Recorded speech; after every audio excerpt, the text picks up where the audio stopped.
கணவன் மனைவி உறவு அப்படிங்கிறது என்ன? ஒரு 20-25 வருடம் வாழ்ந்த பிறகு கூட இது ஏதோ ஒரு சண்டை அப்படின்னு இருக்கும்போது, இங்கே உனக்கு இன்னமே இடம் கிடையாது, உங்கள் அம்மா வீட்டுக்கு போ அப்படின்னு சொல்லி விரட்டக்கூடிய அளவுக்கு கணவனுக்கு உரிமை இருக்கு அப்படின்னு சொன்னால், இந்த உறவுக்கு அர்த்தம் என்ன?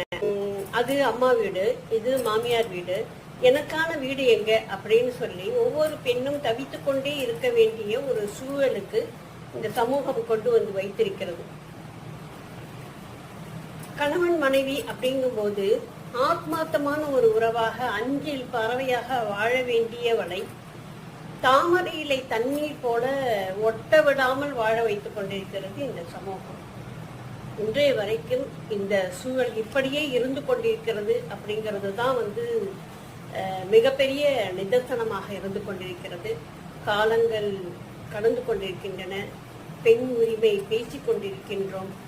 ஆயினும் இப்படிப்பட்ட சூழல்கள் தான் இன்றைக்கும் நடந்து கொண்டிருக்கிறது அப்படிங்கிறது மிகப்பெரிய வேதனை.